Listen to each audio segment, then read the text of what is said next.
All right, people, welcome back to the channel. Let's do another one of these, a book review, or an overview, at least. I just finished Wittgenstein's Nephew by Thomas Bernhard. An interesting little book, another slim volume, 100 pages.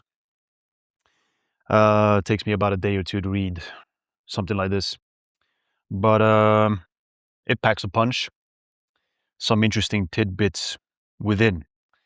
Before I get to this, though, quick shout out to Andre, with whom I had a multiple-hour conversation over Zoom. Great conversation. Haven't had a conversation like that in quite a while. We discussed many topics, including psychedelics, the state of men and women in the West, and of course, Christianity. You sent me that video. I just finished watching it. Great video. Can't say I disagree with anything that I heard there. Although I did find myself stopping the video to kind of look up some of the stuff that they're referencing in terms of the technicalities of Christianity and the Bible. Because when it comes to the Bible proper, I'm pretty uneducated in that realm. And that's why I mentioned as well, like, I probably won't have the patience to read the actual Bible for years to come, but I will make an effort to read some other Christian literature, serious Christian literature, like Confessions by Augustine, perhaps, and things of this nature. However, one thing I wanted to show you, and I forgot, is that I am in the possession of an illustrated children's Bible, which looks very thick. And well, that's because it's mostly images. It's kind of like a graphic novel, pretty slim on the text. And it includes all the Bible stories within, and it's for kids. So I figured I'll read this as my first introduction to the Bible. Why not?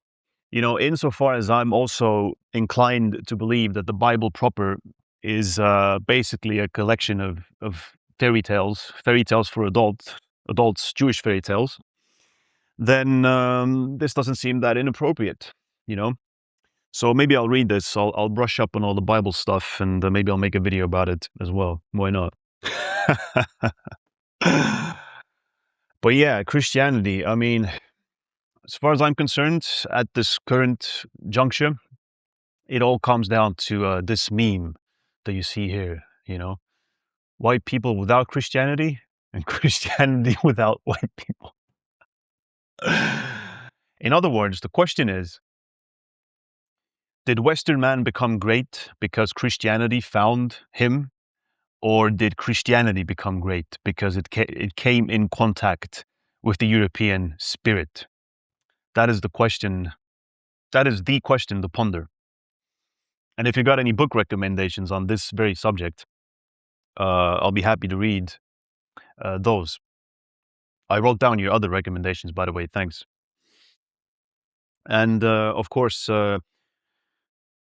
one other thing we spoke about was the importance of focused reading, not just in terms of focusing on whatever book you have on hand at the moment. That goes without saying. But focused reading in the sense of really going into a single topic and kind of reading everything there is to read about within that topic and using that as a springboard and a sort of solid foundation to jump into anything else, any other topics, right? And, you know, for me, the past 10, 15 years, I can't really say I've done reading rigorously in the sense that I've been like what's called like a promiscuous reader. Like I go from author to author, genre to genre, this, that, and the other without much rhyme or reason. So you do learn a lot, but it's all kind of scattered and you know what I mean. So the only exception in my case is maybe Western philosophy. I've gone into that pretty deep and psychology as well. But even the philosophers, I would never read them in order, you know. I would just kind of pick and choose whatever stimulated my interest at the time, you know. So in terms of focused reading, the past sort of 2 years or so, I've gone into metaphysics, and that's sort of going to be the bulk of my reading going forward. I'm going to continue my quest of reading Genon, which turns out there's maybe 4 or 5 major works to go. And then I'll get into Evola, which will probably take me all of 2027, I would imagine. But Evola will, of course, have things to say about Christianity, I'm aware. So maybe I'll get to these topics with him. And on the topic of metaphysics as well, reading people like Guénon and stuff, those are some heavy books. They require a lot of concentration, a lot of rereading. And once you're done with something like The Reign of Quantity and The Signs of the Times, which I just recently finished, I mean, you get some major downloads, man. You just gotta either take a break from reading completely, or just read some palate cleansers, something simple, which is kind of what I have here. This slim 100 pages.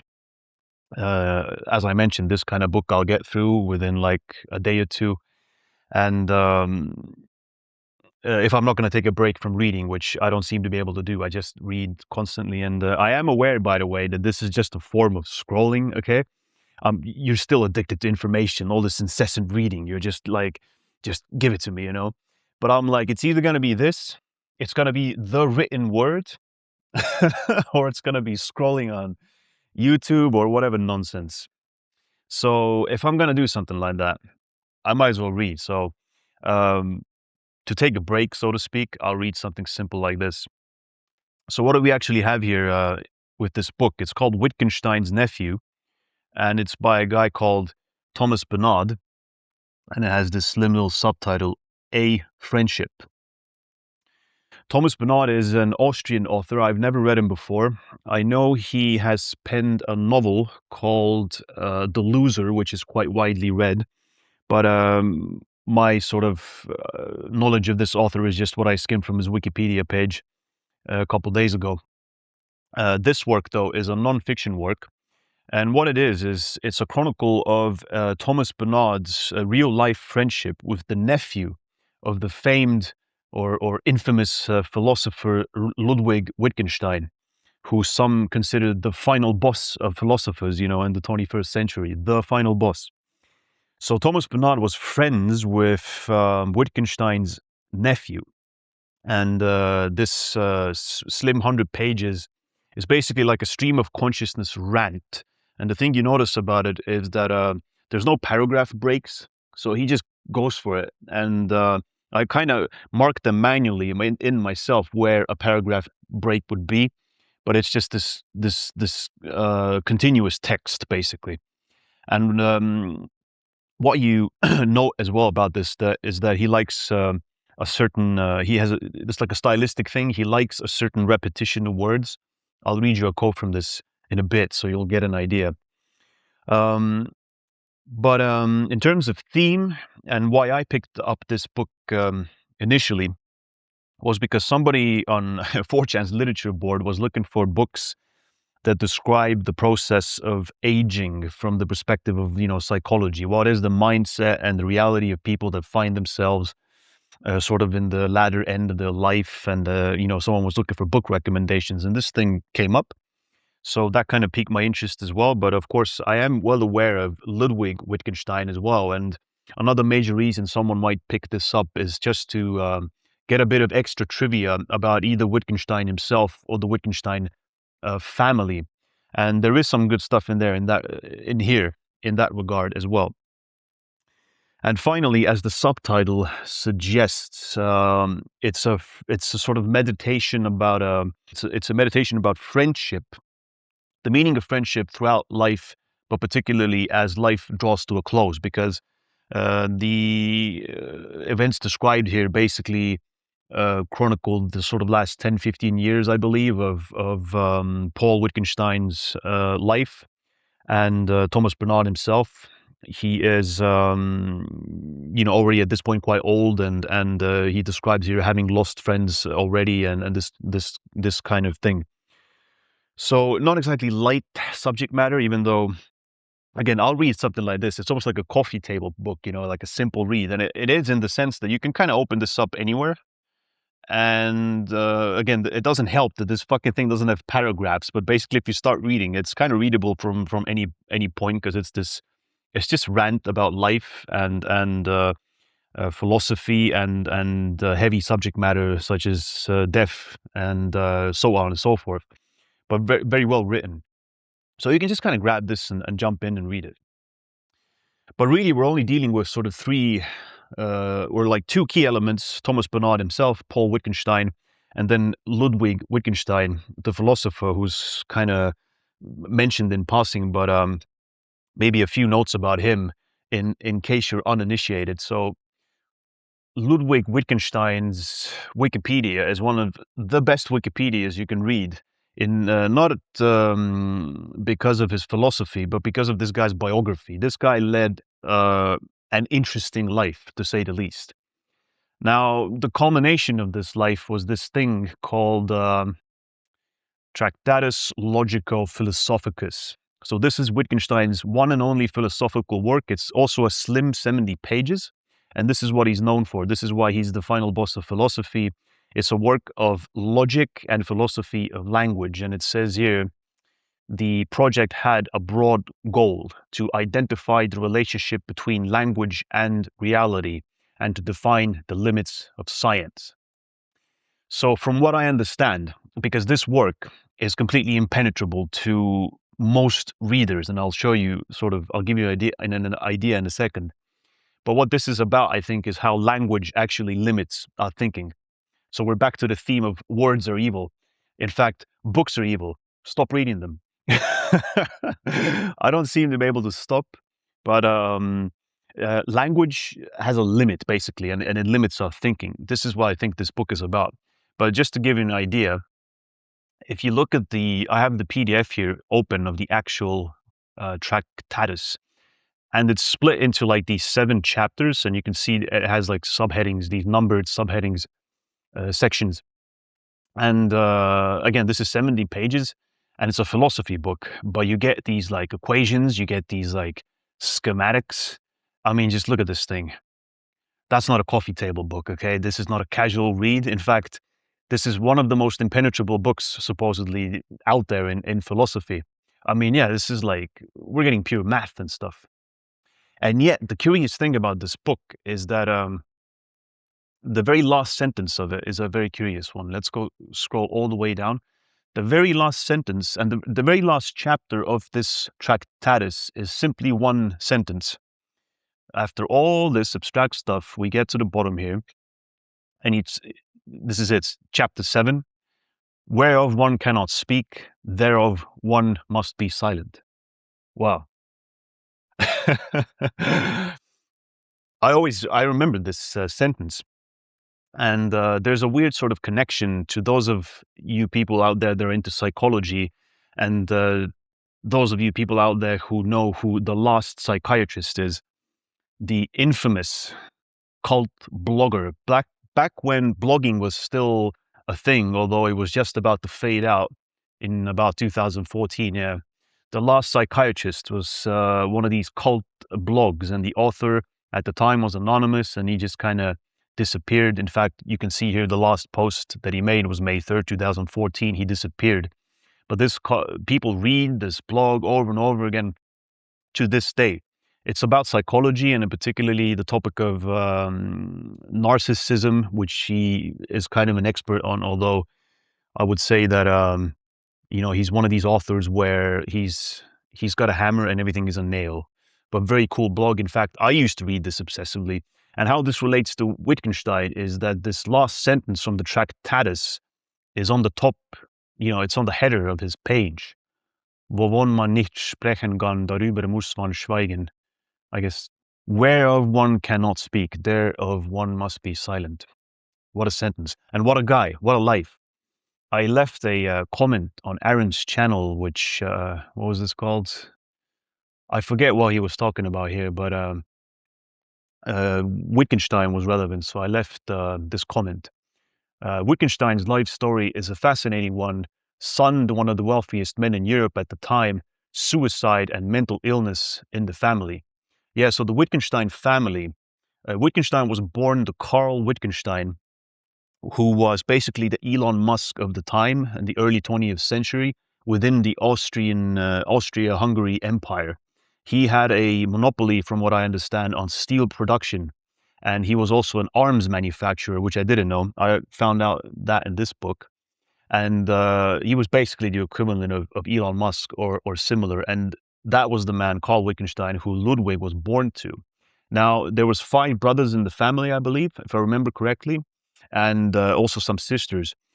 3 of the 5 brothers ended their life by suicide. So that's what I'm talking about here.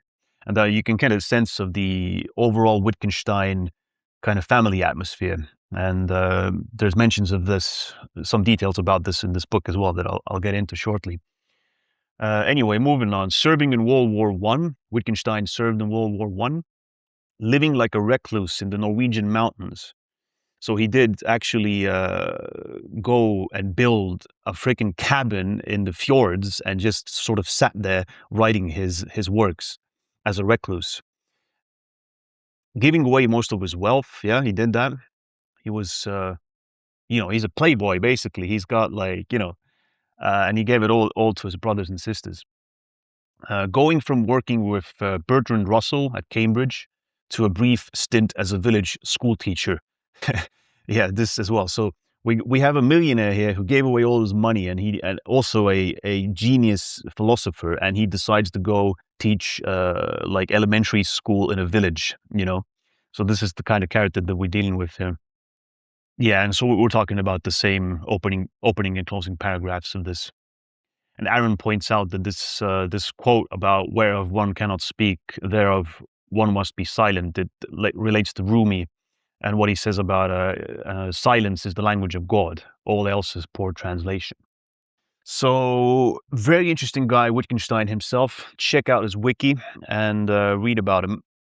That's Wittgenstein, the philosopher. So onto the book though, and onto the Nephew. So Thomas Bernhard, the author, has some kind of lifelong lung condition, and he finds himself in one of these hospitals in Austria, ready to go or about to go into operation, which could potentially prove to be fatal. And to his surprise, he finds out that Paul Wittgenstein is also in the same hospital, but he's in the psych ward on the other end of the building. And that's kind of how this story here begins, with them just being placed into the hospital at the same time. And they both kind of find this amusing, although they actually end up meeting only once and no more, because they kind of encounter each other in the middle and they decide that they can't stand each other because they are friends. And he speaks very highly of Paul here in many passages, but at the same time, it was a very difficult sort of friendship because they didn't always see eye to eye on many things. And in any case, they meet in the middle of the hospital and they decide to just go back to their quarters. And the main bulk of this book, which I thought all of it takes place in the hospital, maybe it's some kind of weird tragic comedy kind of thing like that, but actually no, it just starts at the hospital, but it kind of chronicles what I think is like the last 10, 15 years of Paul Wittgenstein's life and Thomas's reflections on this relationship. Now, before we get into the rest of it, at the very beginning of this book, there's a great passage that I want to read out to you simply because I agreed the fuck out of it. And there's also a passage in here by Thomas that I disagreed the fuck out of, which is much later. But let's see. Let me read out to you what he says about. He's in the hospital and he's talking about doctors and psychiatrists. And let me read out to you what he says about psychiatrists who he refers to as demons. So listen to this. His mental disease. He's talking about Paul's mental disease. His mental disease, which ought properly to be termed a so-called mental disease, manifested itself very early, when he was about 35. He himself did not talk about it much, but putting together all I know about my friend, it is not difficult to form some idea of its genesis. Even as a child, Paul had a predisposition to this so-called mental disease, which has never been precisely classified. Until the day he died, he lived with this so-called mental disease just as naturally as others live without it. It furnished the most depressing evidence of the helplessness of the medical practitioners and of medical science in general. Heckin' lab coats. He's talking about lab coats. This medical helplessness of the doctors and their science led time and time again to the wildest designations for Paul's so-called mental disease, though naturally never to the correct one. All these designations for my friend's so-called mental disease repeatedly proved incorrect, not to say absurd, canceling one another out in the most depressing and disgraceful fashion. Notice how he repeats the word so-called in this, like you can feel he feels what he's saying here strongly. The so-called psychiatric specialists gave my friend's illness first this name and then that name, without having the courage to admit that there was no correct name for this disease, or indeed for any other, but only incorrect and misleading names. Like all other doctors, they made life easy for themselves, and in the end, murderously easy, by continually giving incorrect names to diseases. At every end and turn, they would use the term manic or depressive, and they were always wrong. At every end and turn, they would take refuge, like all doctors, in yet another scientific term, in order to cover themselves, to protect themselves, though not the patient. Like all other doctors, those who treated Paul continually entrenched themselves behind Latin terms, which in due course they built up into an insuperable, I think, and impenetrable fortification between themselves and the patient, as their predecessors had done for centuries, solely in order to conceal their incompetence and cloak their charlatanry. What a word. From the very start of their treatment, which is known to employ the most inhuman, murderous, and deadly methods, Latin is set up as an invisible but uniquely impenetrable wall between themselves and their victims. Of all medical practitioners, psychiatrists are the most incompetent, having a closer affinity to the sex killer than to their science.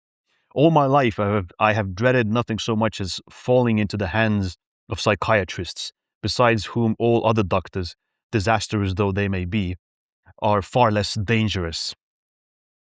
For in our present-day society, psychiatrists are a law unto themselves and enjoy total immunity. And after studying the methods they practiced quite unscrupulously on my friend Paul for so many years, my fear became yet more intense.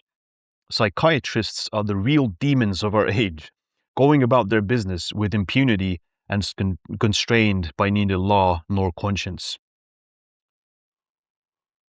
I mean, that passage right at the beginning here is actually the highlight passage for me from this book. And that's why I thought it's worth reading it in full. I'll try not to quote at length as much going forward, but what a quote. Heckin' lab coats. And also, he speaks about how Latin is set up as this wall between the doctor and the patient, which only now occurred to me is kind of relates to this whole what Mr. Wittgenstein proper, the philosopher, talks about in the Tractatus and the power of language, It's really something else. So anyway, after they get discharged from the hospital, they kind of go back into this sort of Vienna life. And, Thomas Bernhard is he's a literati, he's a part of the high society. So is Paul, of course. People refer to Paul Wittgenstein as Herr Baron because he carries the Wittgenstein name, and that name carries weight in Vienna. And of course, at least in the first part of his life, he was, he's wealthy. He's a playboy. And anyway, they go back to the sort of Vienna life, and the rest of this book just kind of describes how, unfortunately, Herr Baron has some tragedies befall on him.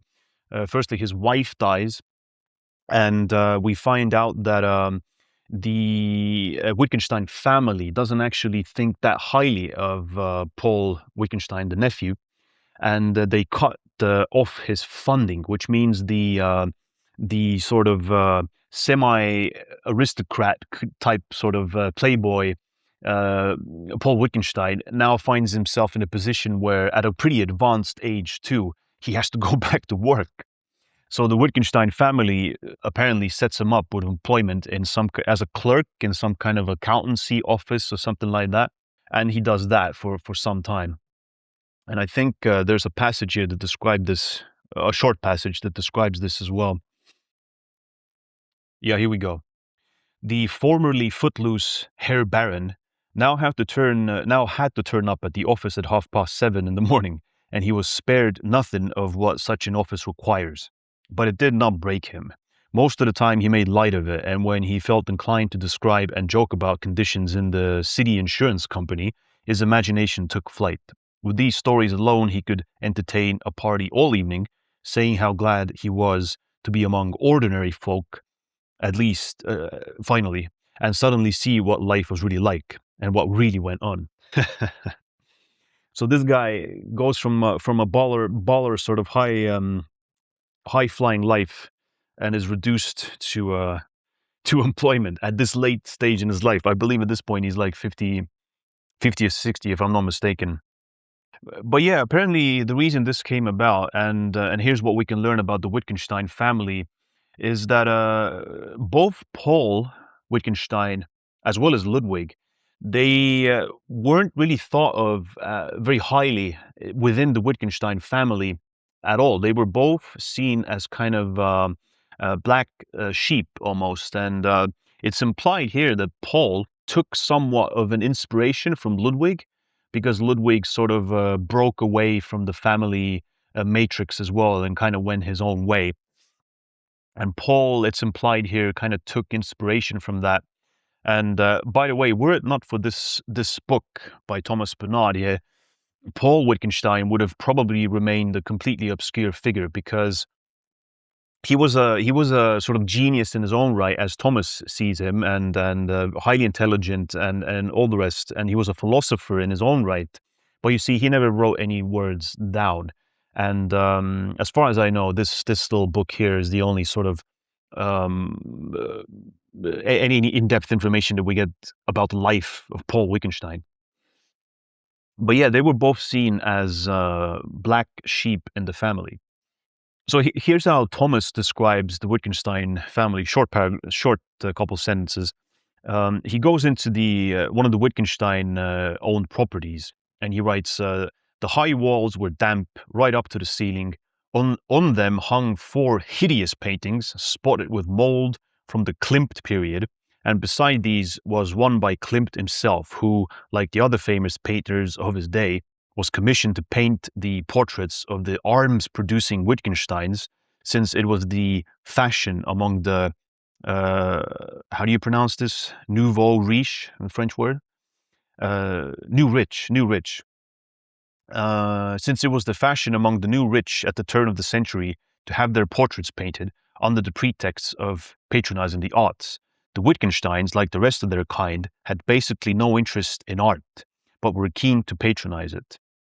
Now, somebody pointed out that this quote is a bit unfair against the Wittgensteins, as if they weren't all heavily involved in the arts. We know from Wittgenstein's life story that they were all basically expected to, like, in the household, play instruments and this kind of thing. And but it is true that the Wittgensteins, they weren't part of any royalty, were they? They were like new rich in that sense. So who knows? I've heard it said that this quote kind of is not fair to the Wittgenstein family as a whole, because there's many, many members in it, and God knows what they all did. I only know about Ludwig, really. So here's another brief passage about how Paul perceived the Wittgenstein family. He had always felt threatened and shunned by his family, which he described as a family that was inimical to the mind and art and was choking on its millions. Yet it was this family that had produced Ludwig and Paul, and then rejected them at the most convenient moment. I reflected on the course his life had taken over the past 70 years. He had had as much wealth and protection as anyone could possibly have. He had grown up in the inexhaustible Austria of the monarchy and had naturally been educated at the famous Theresianum, some kind of higher education institution, I presume. But then he had quite consciously struck out on a course of his own, which was opposed to the family tradition, turning his back on what were, to a superficial view, the Wittgenstein values: wealth and property and protection, in order to lead a so-called intellectual existence and thereby save himself. One might say that he made an early getaway, as his uncle Ludwig had done years before, abandoning everything that had, after all, made them both possible, and transforming himself, like his uncle Ludwig before him, into what the family regarded as a shameless character. Ludwig transformed himself into a shameless philosopher, Paul into a shameless madman. Interestingly as well, both Ludwig and Paul gave away their inheritance. I'm not quite sure what Ludwig's sort of overall reasoning for it was, or how he rationalized it. Paul here was something of a, he just had a guilty conscience, in a sort of like a socialist type of way. He apparently went about giving his money away to the poor on a regular basis, up until the point where he just ran out. Hence, he eventually had to get a job, as a clerk of some kind. It is nonsense to compare Ludwig to Paul. I never talked to Paul about Ludwig, let alone about his philosophy. Only occasionally, and somewhat to my surprise, Paul would say, "Of course you know my uncle Ludwig." That was all. We never once talked about the Tractatus. On one occasion, however, Paul said that his uncle Ludwig was the maddest member of the family. After all, to be a multimillionaire and a village schoolteacher is a bit perverse, don't you think? That whole story about Wittgenstein being a village school teacher, great stuff. And apparently, besides the Tractatus, the only other thing he ever wrote and published during his lifetime was a children's dictionary, I believe. And I think he did that, I could be mistaken, but I think he did that sort of later in his life. And this isn't the nephew, by the way. This is Ludwig Wittgenstein's brother, Paul Wittgenstein. They have the same name, Paul. Just not to get those two confused. I did initially. This guy was a talent in his own right. He was a pianist, and he had his arm blown off in World War I. And basically, he developed all these techniques for playing the piano single-handed. Amazing, amazing stuff. But this is Wittgenstein's brother. Wittgenstein himself, by the way, served in freaking World War I. On top of all this other shit going on in his life, he served in World War I. And I believe he got decorated for bravery, I mean, this is fucking World War I we're talking about. These are some hardcore motherfuckers. They don't just give these medals out for no reason. So this is what I mean. Like, this guy has had a life. This guy, Ludwig, I mean, he's flown wide, And in a way, so has Paul. Although, unfortunately, we do get this book where Thomas Bernhard here describes all of that fading.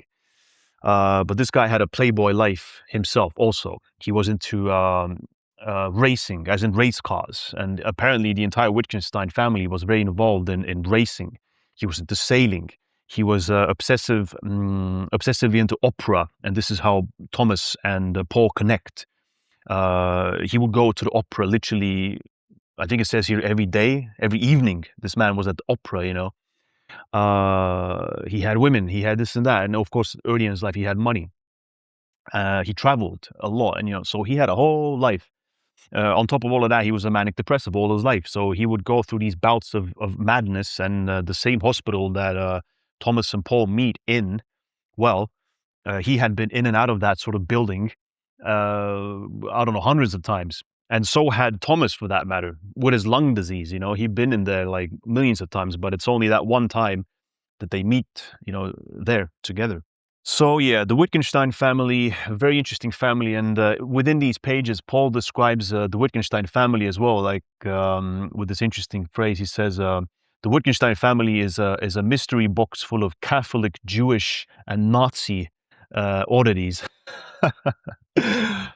So they're mostly, from what I gather from Ludwig's story, they're mostly Jewish, but there is some Catholic element involved. And this Nazi thing he talks about, though, I have no idea what he's talking about in that sense.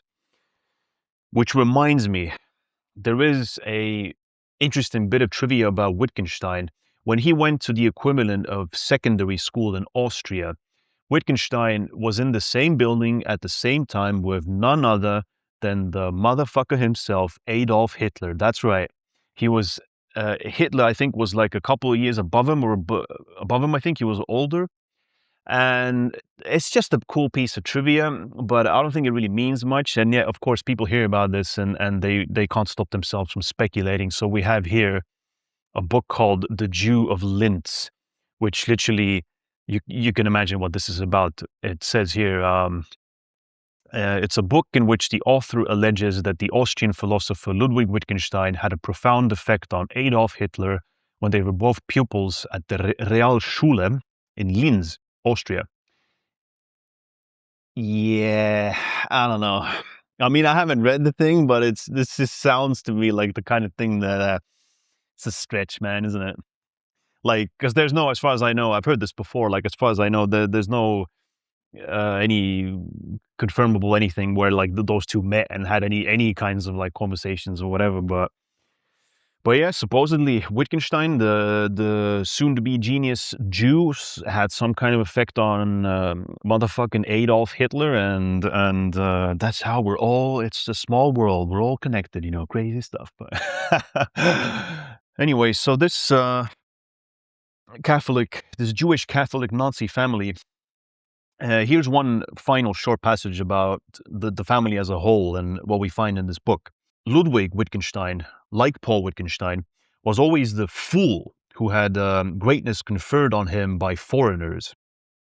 So here they mean that, Ludwig really got his um, big chance to do philosophy in England. He went and met Bertrand, is that how it's pronounced? Bertrand Russell in Cambridge, and he became a professor there for many, many years.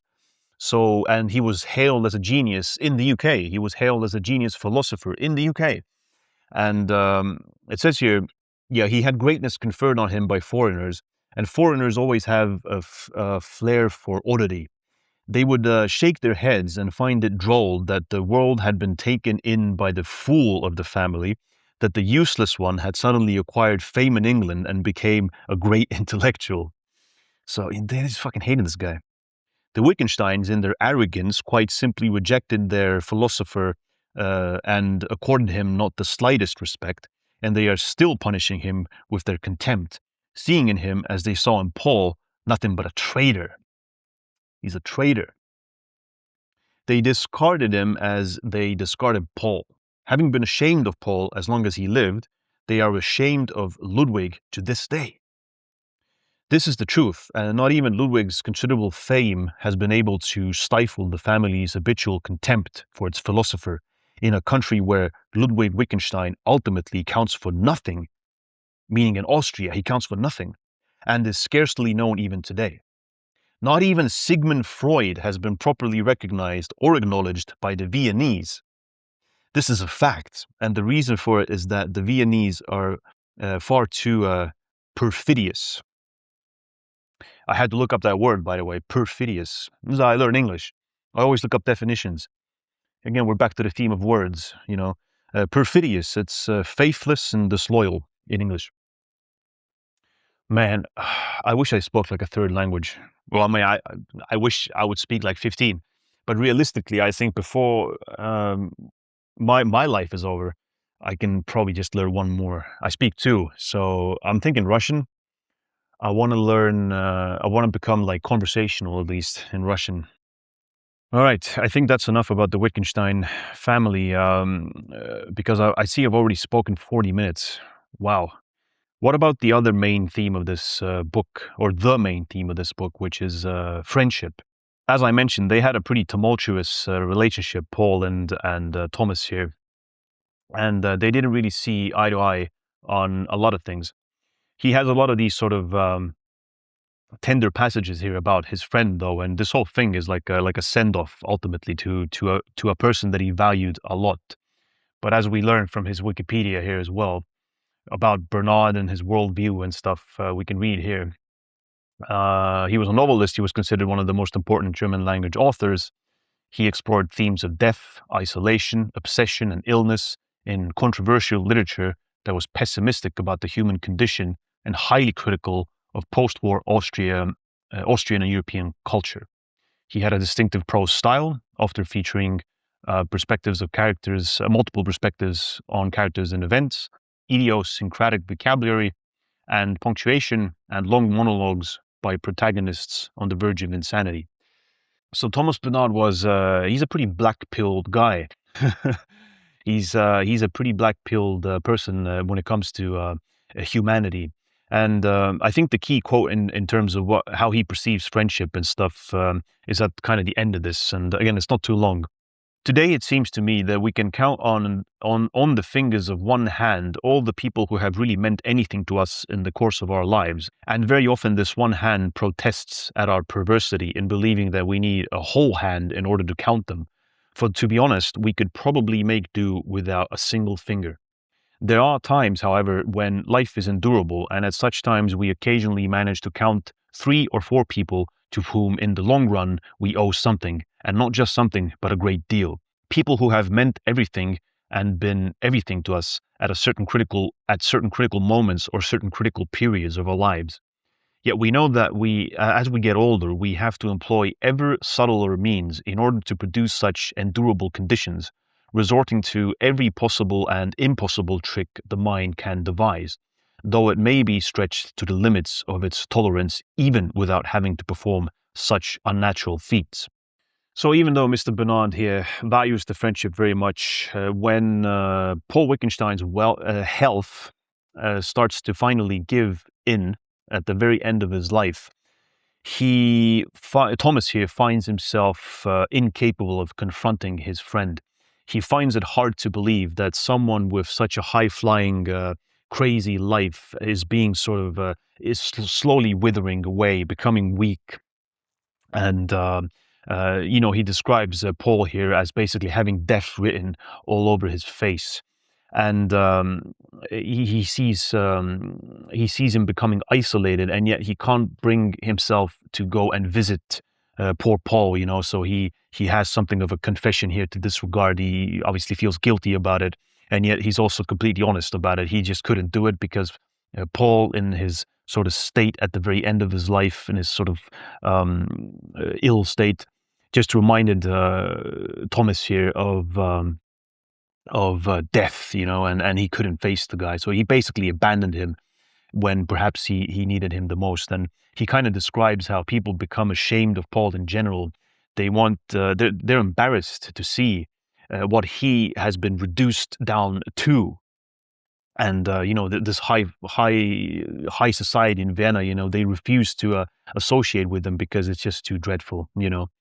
So this poor guy just gets abandoned pretty much by just about everybody, and unfortunately, this is reality for a lot of people, no matter where they come from or whatever. So at the very end of this book, there are some harrowing passages of a dying person being abandoned by perhaps his lost friend. And Thomas, in fact, says that after Paul died, Thomas was out of friends, living friends, so to speak. He was the last one. And he kind of comes face to face with reality that he too now is old, and he too has nobody left. It's just that he's got slightly more time. He's not quite ready to go. So to wrap up this surprisingly long speech about such a short book, as I mentioned, there's like 3 key points of interest perhaps in this book for why people might read it. And I gave you detail about the first one, the Wittgenstein family, and the theme of friendship, some quotes from there, and then finally aging and the sort of the tragedies that befall us at the end of life. And there's a key quote here describing Thomas going up to Paul's dingy, apartment that's like full of rubbish, and like all the shades are down and darkened, and it's like a dying person's apartment kind of atmosphere, basically, or someone that's at least given up on life. He says here, Paul is sitting on the sofa in his apartment, and the sofa was from his childhood, he said, from his parents' home. It was his favorite piece of furniture. I can no longer say what we talked about as we sat on the sofa, but I soon got up and took my leave, while my friend remained sitting hopelessly on his black and green sofa. I suddenly could not stand being with him any longer. I kept thinking that I was no longer sitting with a living person, but sitting with one who had long been dead, and so I made my escape. Before I was out of the apartment, he began to weep, his hands pressed between his knees, because he suddenly saw once more that it was all over. But I was determined not to turn back. I went down the stairs and into the open air as fast as I could. And yeah, Thomas describes how he just runs through the city. He runs from this man, his dying friend, and he calls himself weak of character for having done so, so he feels guilty about it, and he's not proud of it. And he describes this, this kind of like broke my heart, the way he says here, he's sitting on the sofa given to him by his family, just this old man weeping. It's a rough business, people. It's a rough business. That sounded Russian. It's a rough business, people. So after he bolts from his friend's apartment, Paul becomes like a bit of a shadow, and his whole social circle seems to have abandoned him. And here's what how Thomas describes it. Because Paul would be seen around the town every now and then from a distance by these former friends and people. The sight of Paul was not grotesque, but simply shocking. No one really wanted to have anything more to do with him, for the person they occasionally saw in the city center, carrying his shopping nets or standing utterly exhausted by the wall of some building, was no longer the man to whom they had been attracted for years, who had entertained and endured them, whose endless cosmopolitan fooleries had relieved their mindless boredom, and whose jokes and anecdotes had given them something that they, in their Viennese and Upper Austrian stolidity, could never match. Gone were the days when he would give absurd accounts of his worldwide travels, or when he would indulge his fondness for irony and sarcasm and deploy all his theatrical talents in merciless accounts of his family. And yeah, this is a long one, but you get the idea. So a very sort of grim, harrowing end to this very interesting meditation on madness, on eccentric people, friendship, grown old, the relentless march of time, and many, many other topics. Very interesting little read. I'm kind of surprised I managed to speak about almost an hour about this. So, my initial goal was like, oh, I'll talk about books and I'll do like 10, 20 minutes max. And this is just 100 pages again, like, I can't imagine something like Rene Guénon, to condense his books into like a short video. This is what I mean. You would need scripts, and it will be very challenging to do it that way. But if you speak freely of a book like some of Rene Guénon's books, you can probably go on for like 10 hours. Anyway, I'll wrap this one up. So if you actually made it to the end, thanks for watching, genuinely. Make yourself known if you already haven't on the channel, if you actually watched it to the end. In the YouTube statistics, you can see the viewer numbers just, very, very, very few viewers actually make it to the end of any video whatsoever. So this is where you can hide the really good stuff, just so you know. This the esoteric secret shit. Or you might say the N-word or do some crazy shit like that. Oh, yeah. Anyway, let's wrap it up.